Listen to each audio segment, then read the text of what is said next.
देहरादून में इस डिपार्टमेंट से जुड़ी बड़ी खबर है। आज रात 12 बजे से बसों के पहिए थम जाएंगे। रोडवेज कर्मचारी यूनियन ने इस हड़ताल का ऐलान कर दिया है। 15 सूत्री मांगों को लेकर रोडवेज के कर्मचारी यूनियन की हड़ताल है। समान कार्य समान वेतन की मांग सबसे बड़ी मांग है। इसको लेकर हड़ताल की जाएगी और बसों का बेड़ा 2000 करने की मांग को लेकर भी यह हड़ताल की जा रही है। 15 सूत्री मांगे आज रात 12 बजे से, और आज रात 12 बजे से उत्तराखंड के रोडवेज से यात्रा करने वाले यात्रियों की समस्या बहुत बढ़ सकती है, क्योंकि बसों के पहिए थम सकते हैं। समान कार्य समान वेतन की सबसे बड़ी मांग है इस 15 सूत्री मांगों की लिस्ट में। इसके अलावा बसों की संख्या बढ़ाए जाने की भी मांग की गई है।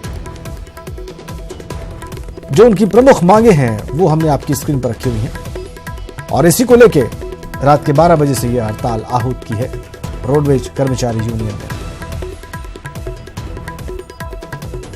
2000 बसें कर दी जाएं फ्लीट में, कर्मचारियों को समान कार्य समान वेतन दिया जाए। भारती सकलानी हमारे साथ जुड़ गई हैं देहरादून से सीधा इस वक्त। भारती, इस हड़ताल के मद्देनजर क्या तैयारियां हैं शासन और प्रशासन की ओर से?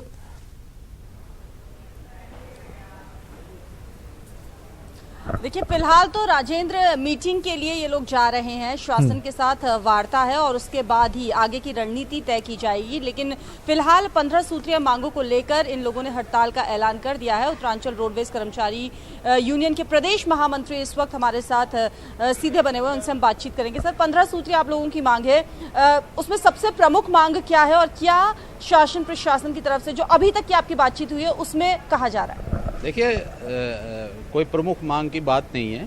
हमारे यहाँ ठेके पे लगे हुए 2968 लोग हैं। हाई कोर्ट की सिंगल बेंच से और डबल बेंच से उनके फेवर में ऑर्डर हुए हैं कि समान काम समान वेतन आप रोडवेज में लागू करिए, और उससे एमडी साहब ने उससे विपरीत एक ऑर्डर निकाल दिया है, तो बहुत ज़्यादा आक्रोशित हमारे लोग हो गए हैं। और अभी एक इतनी बड़ी दुर्घटना हुई, पिछले साल भी त्यूनी में 44 लोग मरे, इस साल भी 48 लोग मरे। परिवहन व्यवस्था बिल्कुल उत्तराखंड की चौपट हो गई है, सरकार की नीतियां बिल्कुल ख़राब हैं।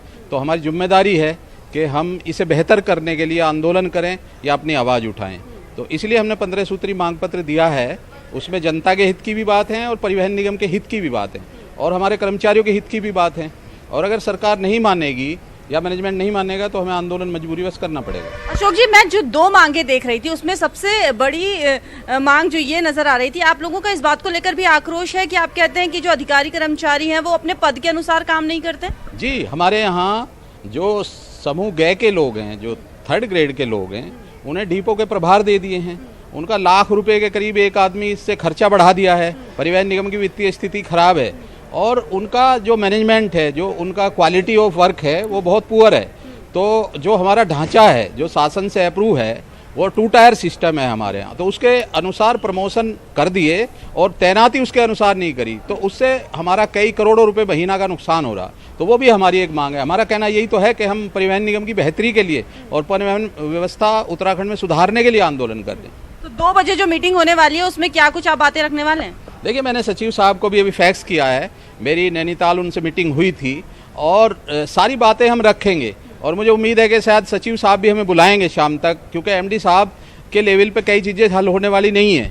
तो सारी बातें हम रखेंगे और हम पॉजिटिव हैं बहुत। हम नहीं चाहते कि यात्री हमारे परेशान हो, मजबूरी वसी हम आंदोलन। लेकिन अगर राजेंद्र यहाँ पर बात नहीं बनती है इन लोगों की एमडी से और सचिव से, तो ये लोग आज रात 12 बजे से बसों के पहिए जाम कर देंगे और जाहिर तौर पर इसके बाद यात्रियों की परेशानी काफी बढ़ने वाली है। रात 12 बजे के बाद अगर ये हड़ताल आगे बढ़ती है बहुत परेशानी हो सकती है। भारती, सब मान लेते हैं कि बात नहीं बनती है, उस कंडीशन में यात्रियों के लिए क्या कर सकता है शासन?